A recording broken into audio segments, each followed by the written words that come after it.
ಇವತ್ತು ನಾವು ಮುಖ್ಯವಾಗಿ ನಾವಿಲ್ಲಿ ಸೇರಿರೋದು ಕಾಂಗ್ರೆಸ್ ಪಕ್ಷದ ವತಿಯಿಂದ ಒಂದು ವಿಚಾರ ನಿಮಗೆ ತಿಳಿಸೋದಕ್ಕೆ. ನಮಗೆ ತಿಳಿದ ಪ್ರಕಾರ ಇಂದು ಸಂಜೆವರೆಗೂ ರಮೇಶ್ ಜಾರಕಿಹೊಳಿ ಅವರು ಖಂಡಿತವಾಗ್ಲೂ ರಾಜೀನಾಮೆ ಕೊಡ್ತಾರೆ. ಆದರೂ ಅಕಸ್ಮಾತ್ ಕೊಡಲಿಲ್ಲ ಅಂತ ಹೇಳಿದ್ರೆ ಅವರ ಕಂಟಿನ್ಯೂಯನ್ಸ್ ಇನ್ ಆಫೀಸ್ ಈಸ್ ಹೋಲಿ ಅನ್ಟೆನೆಬಲ್. ಅವರು ಏನೇ ಆದರೂ ಕೂಡ ಇಂದು ಸಂಜೆವರೆಗೆ ಅವರು ರಾಜೀನಾಮೆ ಕೊಡಬೇಕಾಗುತ್ತೆ. ಪರಿಸ್ಥಿತಿ ಹೇಗಿದೆ? ಇರುವಂಥವ್ರವರು ಜಲಸಂಪನ್ಮೂಲ ಸಚಿವರು. ಕಾವೇರಿ ವಿಚಾರದಲ್ಲಿ ದೊಡ್ಡ ಗಲಾಟೆ ನಡೀತಾ ಇದೆ. ತಮಿಳುನಾಡಿನವರು ಸುಮಾರು ಪ್ರಾಜೆಕ್ಟ್ಸ್ ತಮಿಳುನಾಡಲ್ಲಿ ಶುರು ಮಾಡ್ಕೊಂಡಿದ್ದಾರೆ. ಮಹದಾಯಿ ವಿಚಾರದಲ್ಲಿ ಒಂದು ಜಂಟಿ ಇನ್ಸ್ಪೆಕ್ಷನ್ ರಿಪೋರ್ಟ್ ನಡೆಸಬೇಕಾಗಿದೆ. ಇವೆಲ್ಲ ಅಟೆಂಡ್ ಮಾಡಬೇಕಾಗಿರೋದು ಸಚಿವರು. ಆ ಸಚಿವ ಸ್ಥಾನದಲ್ಲಿ ಇರುವಂಥವ್ರು ಇವರು ಇವತ್ತು ಯಾವುದೇ ಒಂದು ಕೇಂದ್ರೀಯ ಮಂತ್ರಿ ಹತ್ರ ಹೋದರೆ ಅವ್ರು ಹೇಗಿದ್ರು ಕೂಡ ಈ CD ಬಿಡುಗಡೆ ಮಾಡಿದ್ದಾರೆ, ನೋಡಿರ್ತಾರೆ. ಆ ಸಂದರ್ಭದಲ್ಲಿ ಮಂತ್ರಿಗಳು ಇವ್ರನ್ನ ಉದ್ದಕ್ಕೂ ನೋಡಿ ಅಲ್ಲ ಈ ಕಾಲ್ಗಳು ಇಷ್ಟುದ್ದ ಇದ್ದಾವಲ್ಲ, ಈ CD-ಯಲ್ಲಿ ಕಾಣಿಸಿರುವಂಥ ಕಾಲುಗಳಿದೆನಾ ಅಂತ ಯೋಚನೆ ಮಾಡಲ್ವೋ? ಅಥವಾ ಸೊಂಟ ಕಾಣಿಸ್ತಿರೋದು ಇದೇ ಸೊಂಟ, ಇದೇ ಸೈಜ್ ಸೊಂಟನ ಅಂತ? ಇದು ತಮಾಷೆ ಅಲ್ಲ. ನಾನು ಬೇಜಾರಿಂದ ಮಾತಾಡ್ತಿದ್ದೀನಿ. ನಿಮಗೆ ಹಾಸ್ಯಾಸ್ಪದವಾಗಿ ಕೇಳ್ಬೋದು.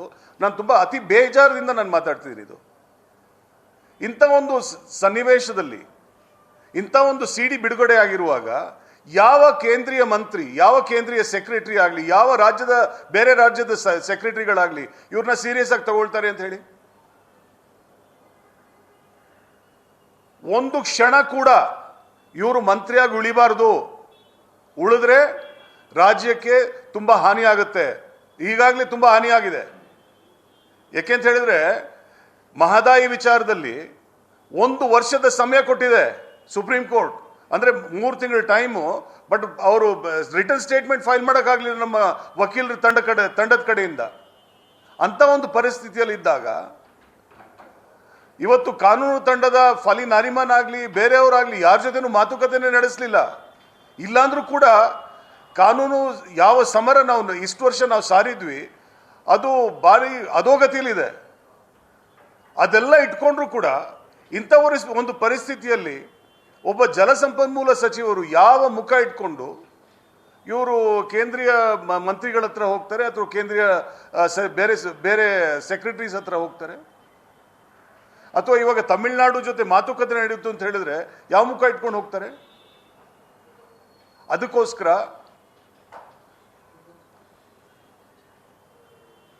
ರಮೇಶ್ ಜಾರಕಿಹೊಳಿ ಅವರಿಗೆ ಒಂದು ಮಾನ ಮರ್ಯಾದೆ ಅದು ಬೇರೆ ಪ್ರಶ್ನೆ ಬಿಡಿ. ಬಟ್ ರಾಜ್ಯದ ಹಿತಾಸಕ್ತಿಯನ್ನು ಕಾಪಾಡಬೇಕು ಅಂತ ಹೇಳಿದ್ರೆ ಖಂಡಿತವಾಗ್ಲೂ ಈ ಕ್ಷಣವೇ ಅವ್ರು ರಾಜೀನಾಮೆ ಕೊಟ್ಟು ಹೋಗ್ಬೇಕಾಗತ್ತೆ. ಇಲ್ಲಾಂದ್ರೆ ಈ ರಾಜ್ಯಕ್ಕೆ ಹಾನಿ ಇದೆ. ನಮ್ಮ ಕರ್ನಾಟಕ ರಾಜ್ಯಕ್ಕೆ ಇವರ ಒಂದು ಕಂಟಿನ್ಯೂಯನ್ಸ್ ಇನ್ ಆಫೀಸ್ ಇವರು ನಡೆಸ್ಕೊಂಡು ಹೋದ್ರೆ ಮಂತ್ರಿಗಿರಿಯನ್ನ ಖಂಡಿತವಾಗ್ಲೂ ರಾಜ್ಯಕ್ಕೆ ಇದರಿಂದ ಹಾನಿ ಇದೆ.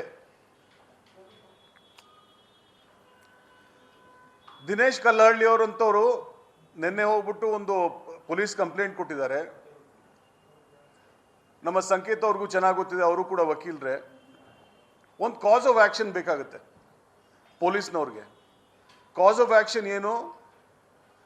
ನಿಮ್ಮ ವಿಡಿಯೋದಲ್ಲೇ ಕಾಣಿಸುತ್ತೆ, ಲೈಂಗಿಕ ಯಾವ ಒಂದು ಸಂಬಂಧ ಇರುವಂಥದ್ದು ಎಲ್ಲರಿಗೂ ಎದ್ದು ಕಾಣಿಸುತ್ತೆ. ಅದರಲ್ಲಿ ಆ ಲೈಂಗಿಕ ಸಂಬಂಧವನ್ನು ಇಟ್ಕೊಂಡು ಅದು ಅತ್ಯಾಚಾರವೂ ಆಗ್ಬೋದು, ಆಗದೇನೂ ಇರ್ಬೋದು. ಏಕೆಂತ ಹೇಳಿದ್ರೆ ನಿಮಗೆಲ್ಲ ಚೆನ್ನಾಗಿ ಗೊತ್ತಿದೆ, ಅತ್ಯಾಚಾರ ಯಾವಾಗ ಆಗುತ್ತೆ ಅಂತ ಹೇಳಿದ್ರೆ ಕನ್ಸೆಂಟ್ ಇರಬೇಕು, ಕನ್ಸೆಂಟ್ ಇರಬಾರ್ದು, ಆವಾಗ ಅತ್ಯಾಚಾರ ಆಗುತ್ತೆ.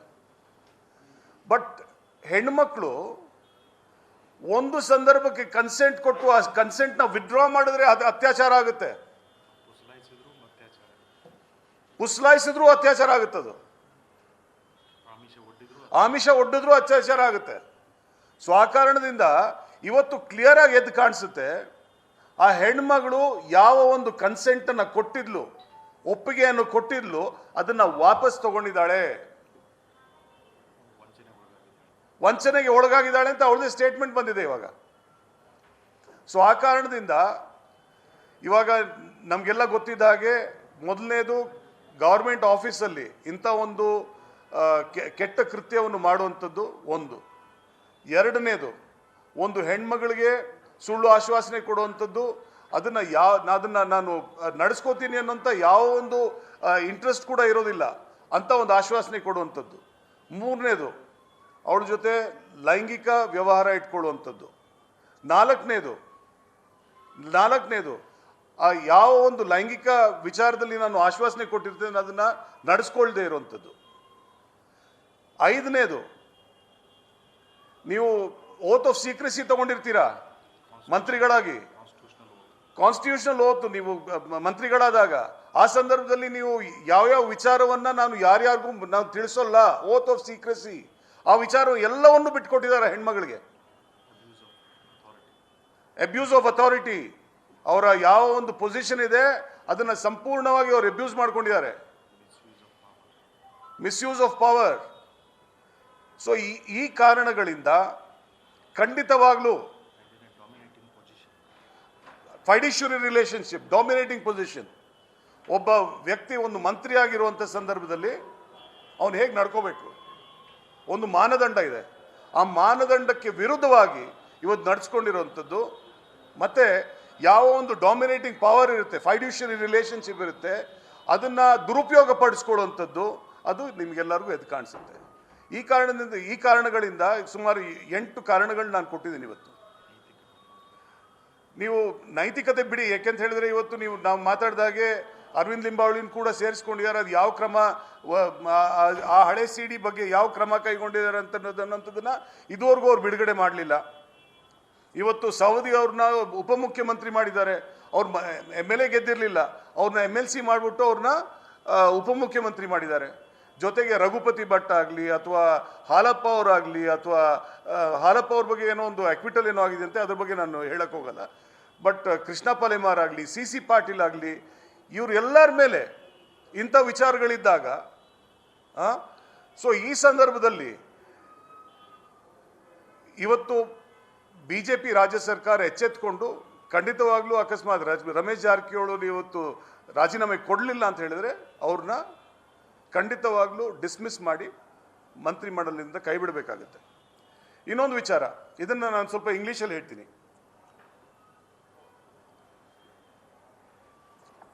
There was a general secretary, national general secretary of the BJP by the name of Sanjay Joshi. He served as the National General Secretary of the BJP between the periods 2002 till 2005. There was a similar CD released in the name of Mr. Sanjay Joshi. Mr. Sanjay Joshi played a major part in that CD release. It is well known that the Honorable Prime Minister of India, Shri Narendra Modi, has personally ensured that after the release of the CD, Mr. Sanjay Joshi does not have any position in the BJP. Any position at all, forget about holding very strong positions, no position. Mr. Sanjay Joshi has been rendered persona non grata by Honorable Prime Minister of India, Shri Narendra Modi. And we have no doubt that with the release of this CD, a similar outcome befall Mr. Ramesh Jarkiholi. ಕನ್ನಡದಲ್ಲಿ ಹೇಳ, ಸಂಜಯ್ ಜೋಶಿ ಅನ್ನುವಂಥವ್ರು ಒಬ್ರು national BJP organising secretary ಆಗಿರ್ತಾರೆ. ಅವರ incharge ಇರುವಂಥದ್ದು ಗುಜರಾತ್ ಮೇಲೆ. ಆ ವ್ಯಕ್ತಿ ವಿಚಾರದಲ್ಲಿ ಒಂದು CD ಬಿಡುಗಡೆ ಆಗುತ್ತೆ, ಸಿಮಿಲರ್ ಅಂದ್ರೆ ಸೇಮ್ ಸೆಕ್ಸ್ CD ಇರುತ್ತೆ. ಆ ವ್ಯಕ್ತಿನ ನರೇಂದ್ರ ಮೋದಿ ಅವರು ಬೇಕಂತ ಅವ್ರು ಮಾತಾಡಿ ಪ್ರತಿಯೊಬ್ಬರಿಗೂ ಮಾತಾಡಿ ಸಂಜಯ್ ಜೋಶಿ ಅವ್ರಿಗೂ ಯಾವುದು ಒಂದು ರೆಸ್ಪಾನ್ಸಿಬಿಲಿಟಿ ಒಂದು ಪದ ಸಿಗಬಾರ್ದು ಅನ್ನೋಂಥದ್ದನ್ನ ಅವರು ನೋಡ್ಕೊಳ್ತಾರೆ. ಯಾರು? ನರೇಂದ್ರ ಮೋದಿ ಅವರು. ಸೊ ಆ ಕಾರಣದಿಂದ ಈ CD ಬಿಡುಗಡೆ ಆದ್ಮೇಲೂ ಕೂಡ ಖಂಡಿತವಾಗ್ಲೂ ಸಿಮಿಲರ್ ಪೊಸಿಷನ್ ಅಂದ್ರೆ ರಮೇಶ್ ಜಾರಕಿಹೊಳಿ ಮೇಲೆ ಅವರು ಕೂಡ ಸೇಮ್ ಪರಿಸ್ಥಿತಿ ಬರುತ್ತೆ ಅನ್ನೋಂಥದ್ರಲ್ಲಿ ನಮ್ಗೆ ಯಾವ ಸಂಶಯ ಕೂಡ ಇಲ್ಲ. ಮೋದಿ ಅವರೇ ತೆಗ್ಸಾಕಿದ್ದವ್ರನ್ನ ಸ್ವತಃ ಕ್ರಮ ತಗೊಂಡಿದ್ದು. ಹೌದು, ಆಕ್ಷನ್ ತಗೊಂಡಿದ್ದು. ಅಂದ್ರೆ CD ಬಗ್ಗೆ ತುಂಬಾ ಸೀರಿಯಸ್ ಆಗಿರ್ತಾರೆ ಅನ್ನುವಂಥದ್ದು ನಾನು ಇವತ್ತು ನಿಮ್ಮ ಮುಂದೆ ನಾನು ಹೇಳ್ತಾ ಇದ್ದೀನಿ. ಈ ವಿಚಾರವನ್ನು ನಿಮ್ಮ ಮುಂದೆ ಇಡ್ತಾ ಇದ್ದೀನಿ. ತುಂಬಾ ಸೀರಿಯಸ್ ಆಗಿ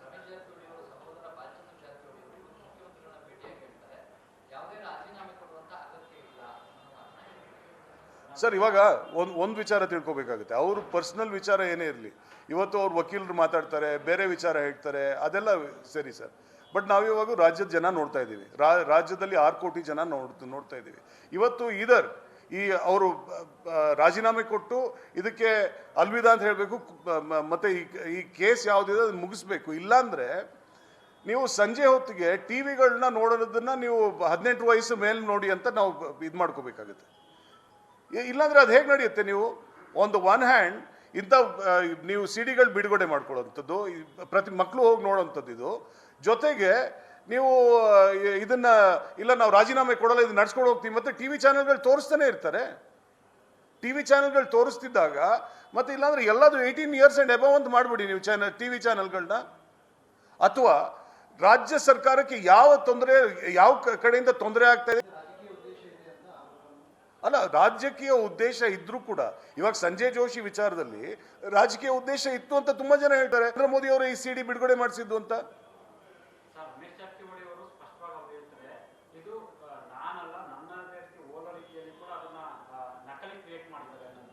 ಅದಕ್ಕೆ ನೋಡಿ, ನಾವು ಕೂಡ ತುಂಬಾ CDಗಳು ನೋಡಿದೀವಿ. ನಾವಿಬ್ರು ವಕೀಲರೇ, ಆಯ್ತಾ? ನಾವಿಬ್ರು ವಕೀಲರೇ. ನೀವು ಕೂಡ ನೀವು ಮಾಧ್ಯಮದಲ್ಲಿ ಇದ್ದವರು, ನೀವು ನಿಮ್ಗೆ ಚೆನ್ನಾಗಿ ಗೊತ್ತು. ಅದು ಸುಮ್ಮನೆ ಹೇಳೋವಂಥದ್ದು, ಇದು ಹೇಳ್ತಾರೆ ಸುಮ್ಮನೆ ಬಿಡಿ. ಬಟ್ ಯಾರಿಗಾದ್ರೂ ನೋಡ್ಲಿ, ಅದು ಖಂಡಿತವಾಗ್ಲೂ ಅಸಲಿ CD ಅಂತ ನಮ್ಗೆ ಗೊತ್ತಾಗುತ್ತೆ. ಬಟ್ ಏನೇ ಆಗಲಿ, ತನಿಖೆ ಆಗಲಿ, ಬಟ್ ತನಿಖೆ ಆಗಿ ಆ ರಿಪೋರ್ಟ್ ಬರೋವರೆಗೂ ಇವ್ರು ರಾಜೀನಾಮೆ ಅಂತೂ ಖಂಡಿತ ಕೊಡಲೇಬೇಕಾಗುತ್ತೆ.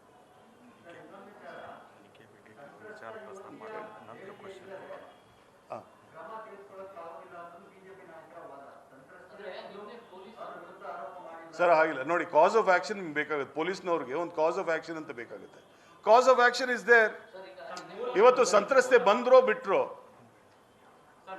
ನೋಡಿ, ಒಂದು ವಿಚಾರವನ್ನ ನೋಡಿ, ಒಂದ್ ನಿಮಿಷ ಇವಾಗ ಒಂದ್ ನಿಮಿಷ